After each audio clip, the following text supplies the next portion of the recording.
Olá, eu sou Fabiana e esse é o canal Lado B, um espaço para a gente tentar juntos desvendar alguns mistérios desse mundo. Sejam muito bem-vindos sempre. Hoje a gente vai conversar sobre um caso que faz a gente parar para pensar até onde as pessoas são capazes de ir por causa de desavenças que realmente são obstáculos na nossa vida, mas obstáculos deveriam servir para a gente ultrapassar, progredir e evoluir, não para fazer o mal. Vocês que já me conhecem sabem que eu não gosto muito de falar sobre casos que ainda estão em andamento, por causa das reviravoltas e tal. Eu gosto de fecharem o caso e vir e trazer absolutamente tudo para vocês, sem tirar e nem pôr. Mas esse vídeo está sendo muito pedido, muito solicitado. Então, chega de enrolação e bora para as informações que nós já temos a respeito dele.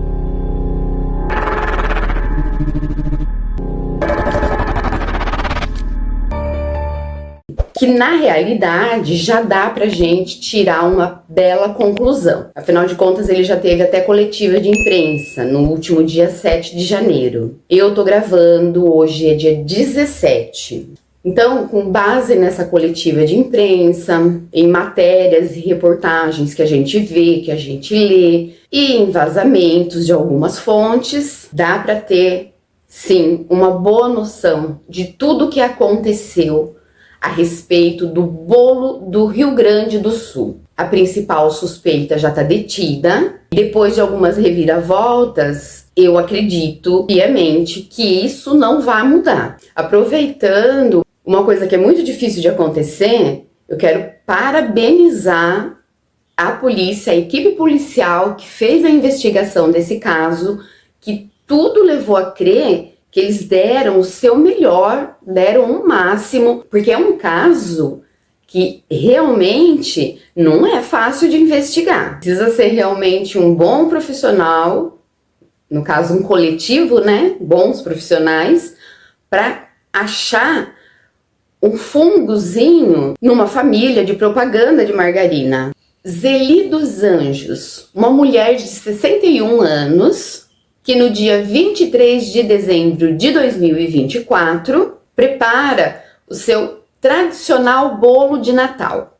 A Zeli, que não era nem um pouco amiga da cozinha, quem comandava a cozinha na casa era o marido dela, o Paulo, fazia questão de fazer esse bolo todos os anos como uma forma de expressar o carinho, o apreço que ela tem pela família, que, como eu citei, de acordo com todo mundo que conhecia eles, diziam que eles eram muito unidos e se davam muito bem.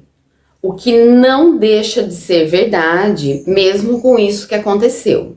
Mas a gente está cansado de saber que às vezes as aparências podem enganar. A Zeli e o Paulo estavam morando na cidade de Arroio do Sal. Eu acredito que todo mundo aqui ainda se lembre, né, das inundações que aconteceram em vários lugares no Rio Grande do Sul, que afetou também a cidade onde eles moravam, que era Canoas. Foi uma das cidades que foi completamente devastada por essas inundações. E depois de terem passado por toda essa dificuldade, esse trauma, a gente sabe que a maioria das pessoas foram pegas de surpresa na madrugada, perderam absolutamente tudo. É claro que quando a gente fala assim em relação a bens materiais, parece até uma coisa frívola, mas cada um de nós sabe o quanto custou cada coisinha que a gente tem dentro do nosso lar. E também existem coisas, bens, que tem valor sentimental. Então o casal, né, recomeçando a vida na cidade de Arroio do Sul, no mês de setembro, a Zeli perde o seu esposo Paulo, com quem ela estava casada há mais de 40 anos. Ele foi diagnosticado com intoxicação alimentar. Na realidade, os dois tiveram intoxicação. Mas acontece que a Zeli conseguiu se recuperar. O Paulo, não. A gente não sabe direito se foram feitos exames mais detalhados para saber o porquê que ele partiu e ela ficou, se foi em relação ao sistema imunológico, mas a questão é que a Zeli perde o companheiro da sua vida. Com uma família grande, com essa rede de apoio, onde todo mundo arruma um tempinho para amparar a pessoa que tem uma perda, a Zeli consegue reunir forças e seguir com a sua vida. E para ela não foi nada fácil, porque de setembro para dezembro eram apenas 3 meses para ela se recuperar. E mesmo assim, ela estava lá, colocando o carinho, o amor dela nesse bolo que era tradicional e com certeza todo mundo estaria esperando. Ela termina de preparar o bolo, assa, enfeita, pega o carro e vai até a cidade de Torres. Inclusive estão chamando o caso de o bolo de Torres. Essa cidade de Torres fica a cerca de 30 quilômetros de Arroio do Sul. E é onde mora uma das suas irmãs, a Maida, de 58 anos. Não sei dizer para vocês se a ceia de Natal ia ser lá no apartamento dela com o marido Jefferson. Acontece que eles já no dia 23 começaram esses preparativos para as festas, para a ceia. E no dia 23 a Zeli vai até lá para que eles tomem um café da tarde juntos, façam uma confraternização.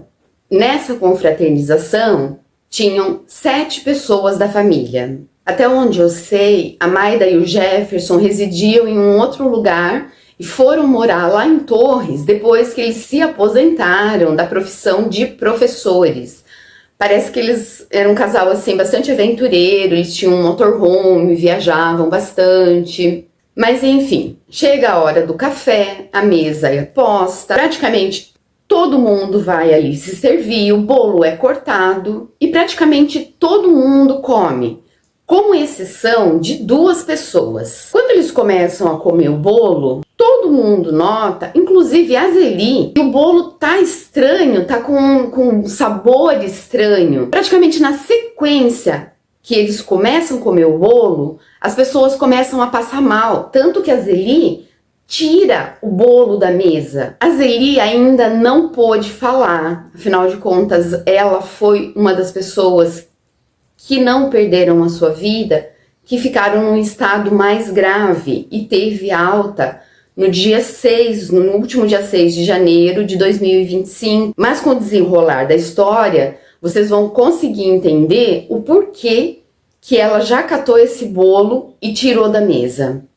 O porquê que ela tinha praticamente certeza de que o problema era o bolo. Como as informações sobre esse caso foram chegando pra gente assim numa ordem cronológica meio bagunçada, então ficou um pouco complicado da gente conseguir organizar isso.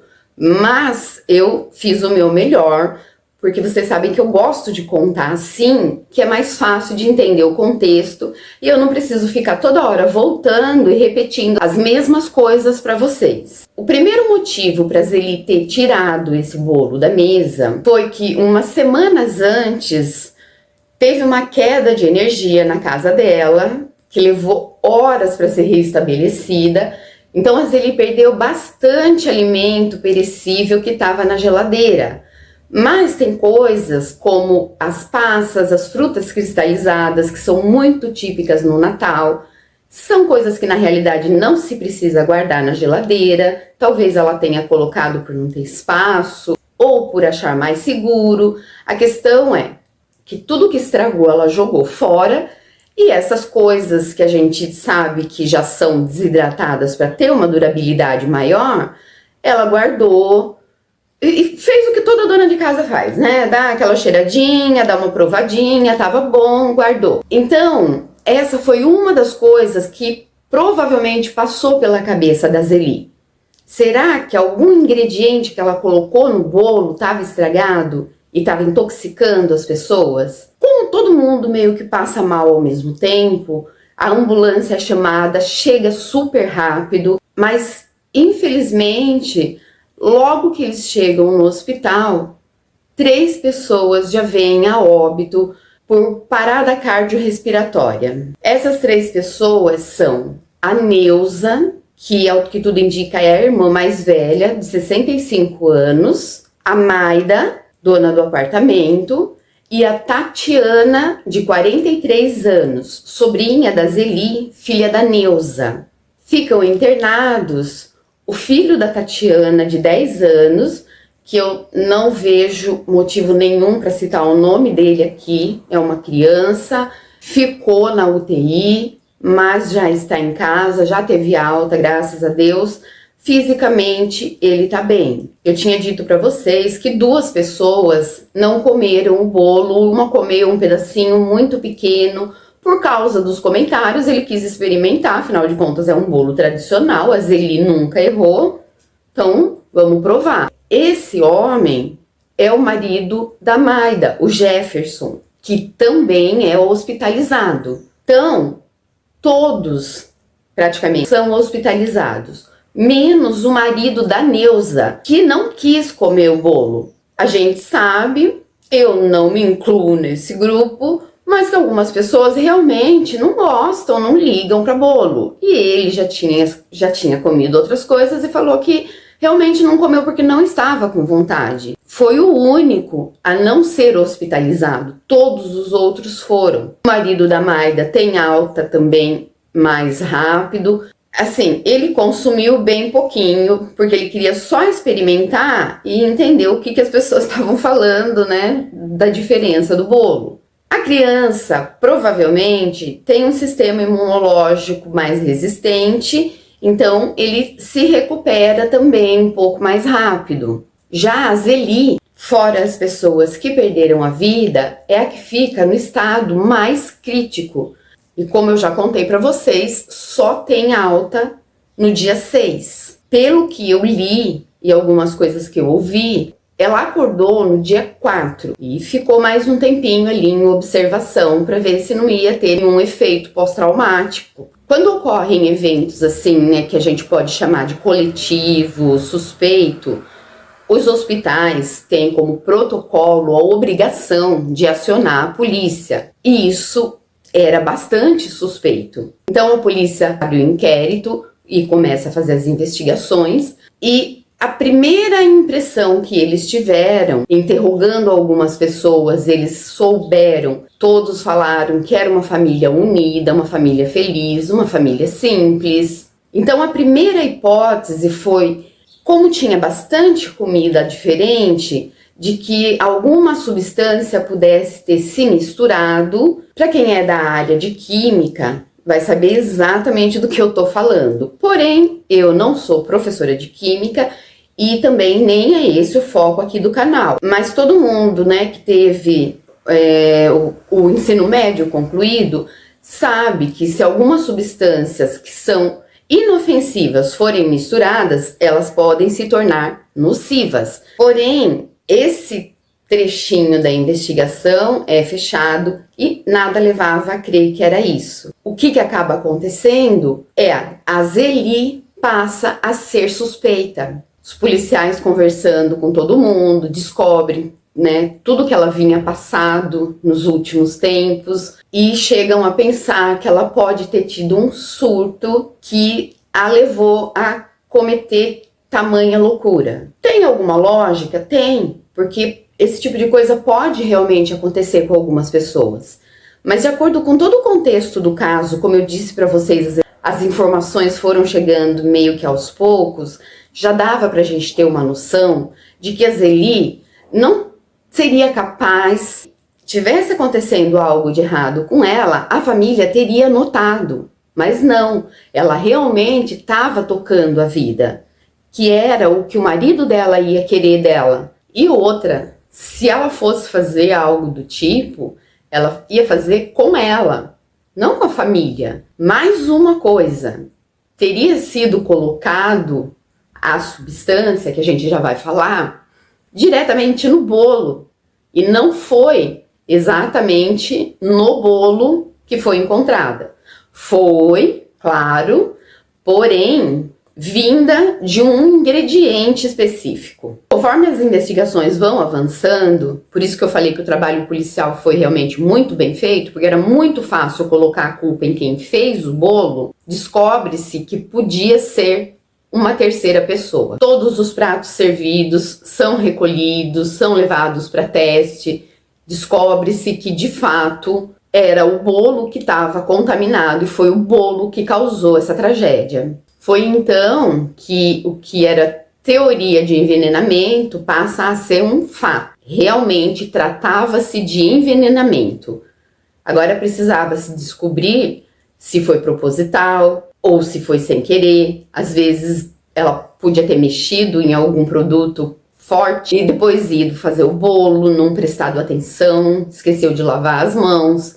Mas quando saem os testes mais conclusivos, eles descobrem que aquilo realmente foi deliberado, não foi um acidente, porque a quantidade que tinha era tão alta que um acidente não teria causado aquilo tudo. Porque no bolo continha uma quantidade de arsênio estratosférica, vamos dizer assim, o que amplia ainda mais as investigações. Afinal de contas, aqui no Brasil, o arsênio ele tem a venda proibida para pessoas físicas, para pessoas comuns. Só indústrias que produzem pesticidas é que tem autorização para efetuar a compra desse produto. Então, como é que uma pessoa comum poderia ter comprado? E o arsênio ele é proibido porque ele causa muitos danos, muitos mesmo, desde uma intoxicação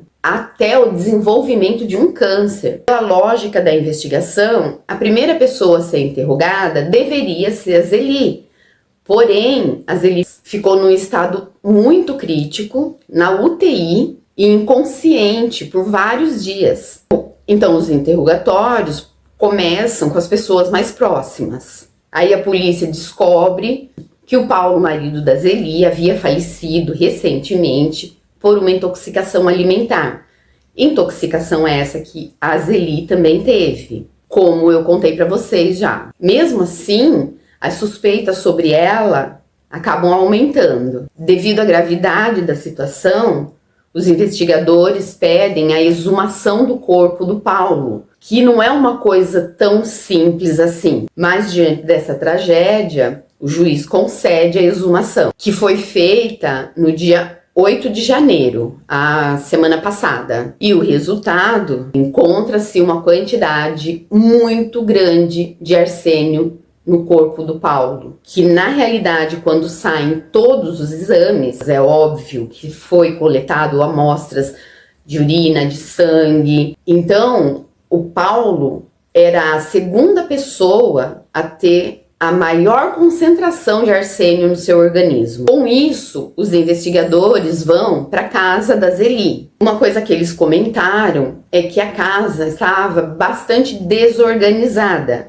Para alguns profissionais, isso significa que a mente, que o emocional da pessoa também está bastante desorganizado. Só que a gente já sabe, já falei para vocês um monte de vezes aqui, que toda regra tem exceção. Afinal de contas, a Zeli ainda estava vivendo um luto. Perder um companheiro de mais de 40 anos não é uma coisa que você supera da noite para o dia. Todos os ingredientes usados no bolo são recolhidos para fazerem testes, análises e fora esses ingredientes do bolo, tudo que eles conseguem encontrar é levado também para as análises. Eu não sei exatamente como é que funciona a análise dessas coisas, se tem uma ordem, se tem algum produto que o resultado sai mais rápido. O que levou, de fato, a equipe a colocar a farinha de trigo como o principal a ser testada? Sabemos também que a polícia não pode expor tudo em relação ao caso, mas eu ouvi rumores de que a farinha ela estava claramente adulterada. Perceberam pelo cheiro,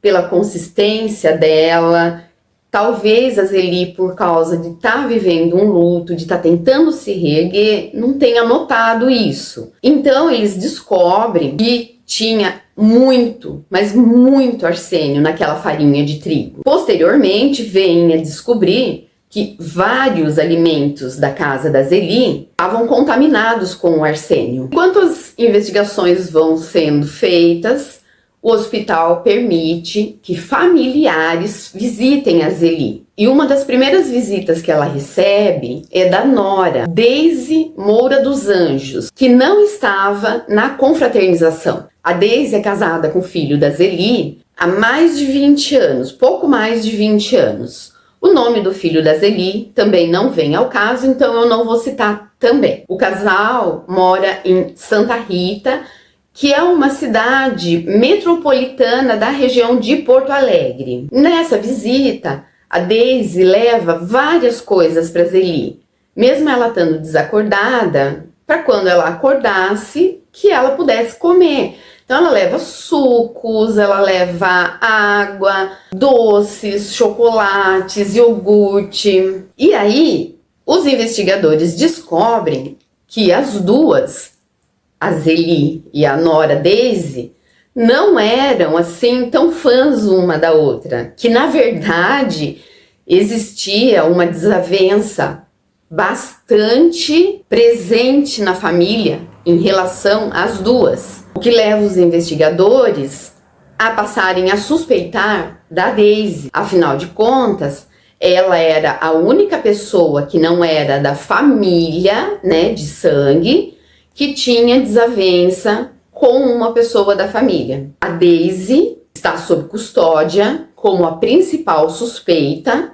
A gente não pode ainda citar ela como culpada, afinal de contas, o julgamento não saiu. Mas eu vou contar coisas agora para vocês que eu acredito que vocês vão concordar comigo que não precisa de muito mais coisa para a gente saber quem é que foi a pivô, a responsável por toda essa tragédia. Hoje em dia, uma das primeiras coisas que se investiga é o celular de uma pessoa, e mesmo que a pessoa apague, eu comentei com vocês no vídeo da Isis Mizerski a respeito do Celebrite, que recupera mensagens apagadas, e eles descobrem dezenas de pesquisas a respeito de venenos, de como atuam, de cheiro, e eles descobrem também que ela efetuou 3 compras de arsênio e encontram inclusive as notas fiscais na casa da Deise.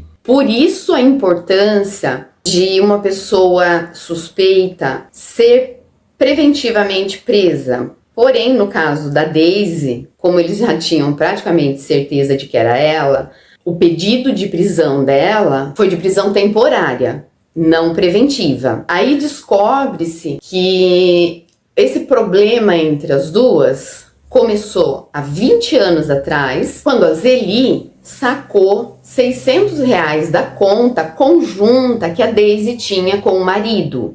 Hoje, se a gente for converter, R$600 há 20 anos atrás valeriam cerca de R$2.500. No interrogatório, a Deise, na minha opinião bastante dissimulada, fala que a sogra é uma naja, que ela interferia muito no relacionamento dos dois, que desarmonizava completamente o casamento, mas que mesmo com tudo isso, ela jamais seria capaz de tamanha abominação. A visita que a Deise fez para no hospital foi 3 dias depois do ocorrido, no dia 26 de dezembro de 2024. Quando a gente vai fazer um vídeo assim no primeiro mês de um ano novo, às vezes a gente se atrapalha com as datas. Então, se eu falar alguma data errada aí, gente, vocês por favor me perdoem. E quem estava acompanhando a Zeli, porque a partir de 60 anos já é considerado idoso, então é obrigatório ter um acompanhante.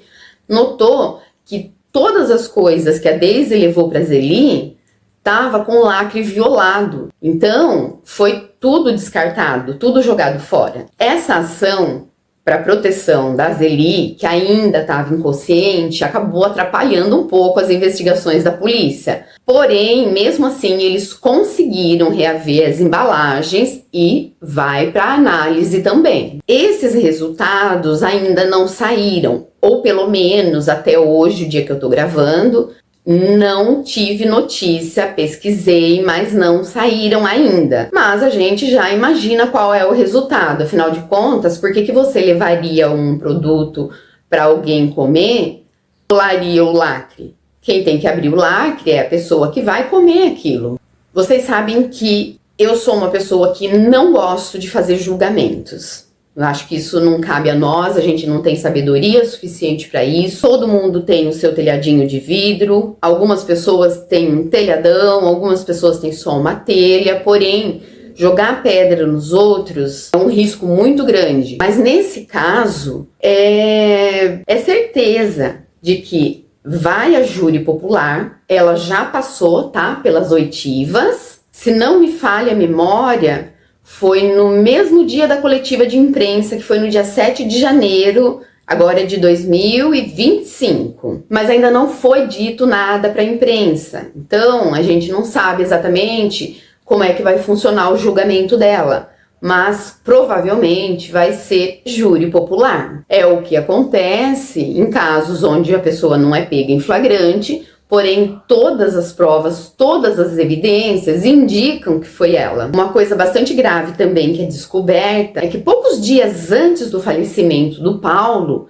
a Daisy estava levando alimentos para os dois. Mas acontece que ninguém sabia disso. Ela estava alegando, né, que era uma ajuda que ela estava dando para a sogra por causa deles terem passado por toda aquela dificuldade em Canoas. Só que aí ela cai em contradição, porque ela fala para a polícia que ela começa a levar esses alimentos a pedido do filho após o falecimento do Paulo. Ele pede para que ela deixe as desavenças que ela tem com a mãe dele de lado e ajude ela, porque ela está passando por um momento muito difícil. Mas a polícia já tinha informação de que esses alimentos já estavam indo antes do falecimento do Paulo. Inclusive, no dia em que falece, ele come uma banana e toma um copo de leite que ela havia levado. Essa lata de leite em pó foi também testada e lá constava arsênio. A polícia vai também conversar com os médicos que cuidaram do Paulo e da Zeli quando houve a intoxicação,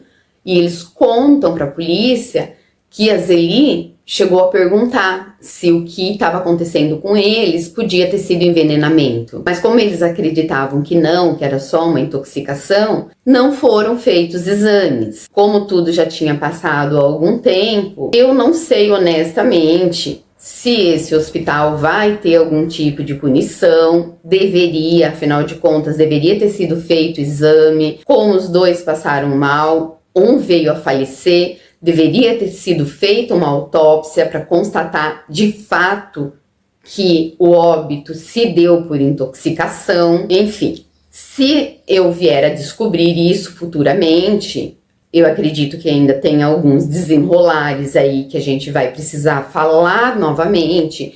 Eu conto tudo para vocês. Quando aconteceu isso com o Paulo, é claro que a Zeli confrontou ela. E não foi uma, duas. Ela fez isso na frente de outras pessoas também. E a Daisy, dissimulada, pediu para ela parar de fazer aquilo, porque aquilo estava magoando o filho dela, marido da Daisy. Então, por causa do filho, Daisy acaba se calando.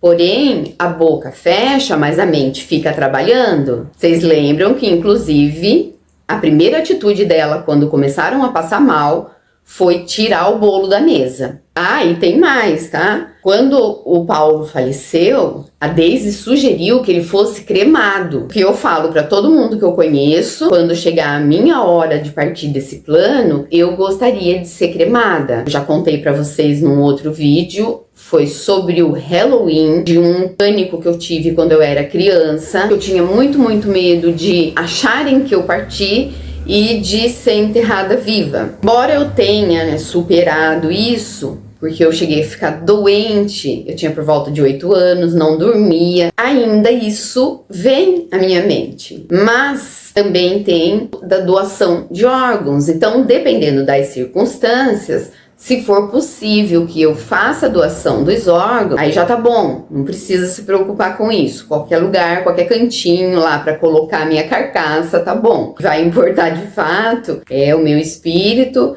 é a minha alma estar em paz. Apesar da gente ainda não ter a data do julgamento da Daisy, a acusação que a promotoria entrou, algumas coisinhas já foram vazadas. Porém, eu acredito que isso seja maior, vai ser ampliado. Ela foi acusada de homicídio triplamente qualificado. O que significa isso? Motivo torpe, fútil, meio cruel, sem deixar a vítima com qualquer possibilidade de se defender. No caso, as vítimas, né? E aqui cabe também mais um apelo que eu faço sempre que dá para encaixar na reforma no Código Penal. Porque tudo isso que a Daisy fez, ou melhor, que indica que a Daisy fez, não deveria ser enquadrado como triplamente qualificado. E sim, quadriplicamente ou quintuplicamente, mas no Código Penal só existe até o triplamente. Porque aqui, além desses 3 motivos que são alegados, claramente existe a premeditação. E quanto a isso, eu acredito que não haja nenhum defensor que vá conseguir refutar essas acusações contra ela diante de um júri. O filho da Zeli provavelmente é filho único. Eu tentei, fucei, não consegui encontrar, saber se a Zeli tem mais filhos ou se é só o marido da Daisy mesmo. A gente sabe que não é fácil ter uma pessoa, a sogra, a mãe do marido, que não concorda com o casamento, mas diante de tudo isso, a gente já sabe o porquê, né? Mães têm sexto sentido, gente, tem mesmo. Mulher por si, quando ela quer, ela já consegue desenvolver um pouquinho mais esse sexto sentido. Depois que a gente tem filhos, então, aquilo é muito natural. Ela já sabia com quem o filho amado dela estava casando, porque mesmo ela não sendo muito a favor ao casamento, mesmo havendo aquele saque, mesmo havendo várias provocaçõezinhas em reuniões de família, afinal de contas, nada dessas coisas que eu citei justificam cometer tal barbárie. Vocês sabem que eu sou aqui bem sincerona, falo o que eu penso. Eu acho que existem sim pouquíssimas coisas nesse mundo que me fazem compreender o motivo de uma pessoa cometer tamanha crueldade, que é ceifar a vida de um outro ser humano. E vou dar um exemplo, para vocês não ficarem achando que eu sou louca, que eu sou psicopata, mas depois responde para mim aqui nos comentários se vocês não concordam comigo. Quando pais acabam fazendo justiçamento, né, que se chama justiçamento, quando a gente faz isso da forma ilegal, cometem esse ato com uma pessoa que fez um mal indescritível para um filho. É ou não é compreensível? Não de forma premeditada, porque se você pensa, espera a poeira baixar, a gente vê que essas pessoas, no fundo, elas são dignas de pena, porque pessoas que são capazes de ceifar a vida de outras pessoas, elas são sim dignas de pena, de forma pejorativa mesmo, eu tô falando aqui. Uma pessoa normal não faz uma coisa dessas. Agora imagina um pai e uma mãe amorosos que fazem todo o seu melhor para criar o seu filho, pegam em flagrante algo que nunca o seu filho deveria passar. A gente não sabe que tipo de emoção vai passar dentro da gente. Então a gente não pode falar. De novo, eu já falei pra vocês a respeito dos assaltos que eu sofri. Eu achava que eu era a fortuna. Eu desmontei, eu desmoronei. Principalmente no primeiro, onde o meu filho estava junto, ele tinha 7 meses, e eles iam levar o carro. Nessa hora, eu tive forças, não sei nem de onde que surgiu até aquela autoridade. Eu vou tirar o meu filho do carro. Mas foi a única coisa que me deu alguma força. Todo o resto, fiquei o tempo todo de boquinha calada. Aquela leoa que eu falava que eu era na adolescência, sabe-se Deus onde foi parar. Em casos como esse, eu consigo compreender os pais. E como nada nesse mundo é um padrão, toda regra tem exceção, devem haver algumas outras situações aí que a gente se coloca no lugar da pessoa e pensa, fala, puxa, será que eu faria diferente? Ou será que eu faria a mesma coisa? Conta pra mim, vocês, o que vocês fariam diante de uma situação que tirasse você do prumo, assim, que tirasse seu pé do chão, que tirasse sua cabeça do lugar. Enfim, a Zeli teve alta no dia da coletiva de imprensa, algumas horas antes, então provavelmente a gente ainda vai ouvir coisas sobre esse caso, porque ela ainda não foi interrogada, mas ela vai ser, a gente vai ficar sabendo. Se houver informações novas, relevantes, afinal de contas eu acho que a gente já sabe praticamente tudo que precisa saber para saber quem fez, o que levou a fazer. Não tem justificativa nenhuma nesse caso que apoie a Daisy, mas havendo essas novidades eu volto e trago para vocês. Me lembrei de uma outra coisa também.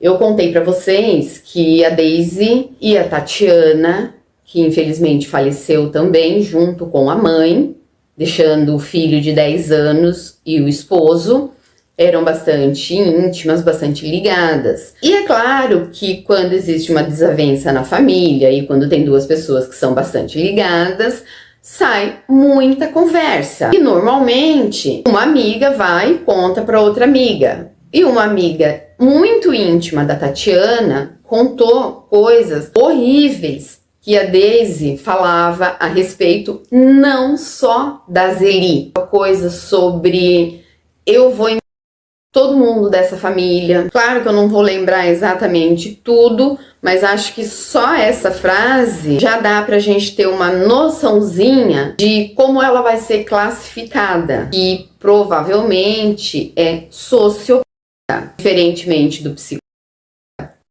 O psicopata, ele consegue ter sentimentos. Então, provavelmente ela ama mesmo o marido dela, se apaixonou, mas se tiver um obstáculo na vida dela, na vida do sociopata, ele não vai pensar duas vezes antes de varrer para longe, não importando as consequências, não importando a dimensão da dor que vai causar. E hoje é isso, gente. Eu agradeço mais uma vez do fundo do meu coração pela companhia de vocês. É uma coisa que vocês sabem que eu não gosto muito de fazer, mas é importante porque às vezes vocês também se envolvem na história e acabam se esquecendo. Então, por favor, gente, se inscrevam, confiram as inscrições, porque a inteligência artificial ainda tem algumas falhas, então às vezes a gente é desinscrito de um canal. Já aconteceu comigo de ser inscrita em canal de uma pessoa e a pessoa alertar, eu vou olhar realmente, eu não estou mais inscrita. Curte o meu trabalho, comenta. Se vocês tiverem algum comentário que não seja positivo, eu só peço para vocês tenham respeito, porque eu levo isso muito a sério. Já tive comentários assim me corrigindo a respeito do vídeo da Isis mesmo. Teve uma inscrita que eu comentei, foi mais ou menos assim, era a respeito da Ana Sofia. Pararam as buscas, ao invés de arquivar o caso, não, eles encerraram, batendo o pé que a Ana Sofia não está mais nesse plano. E enquanto isso, a gente sabia que a polícia do Paraná ainda procurava pela Isis, mas eu estava um pouquinho desatualizada, e uma moradora de Tibagi comentou no vídeo e disse que já tinham cessado as buscas também. Então, esse tipo de coisa, para mim, é muito benéfica. O algoritmo nem lê as mensagens. Então, na correria, põe um joinha, põe um coraçãozinho, mas dá um apoio pra mim, que eu preciso muito de força para que o meu canal decole e eu consiga levar para mais pessoas mensagens que ajudem a elucidar, porque a gente ainda tem muitas pessoas com preguicinha de pensar, com uma mentalidade de cidade de interior, achando que cidade pequena não tem perigo. Então, eu acredito de verdade que são coisas importantes para eu levar adiante. E com a ajuda de vocês, a gente vai fazendo essa corrente crescer, que eu chamo, que na realidade eu já sinto, a minha família lá do B crescer. E se a gente conseguir evitar um crime, é melhor do que não ter feito absolutamente nada, não é? Então, por isso eu conto com o apoio de vocês para crescer, tá? Beijo no coração de vocês e até o próximo vídeo.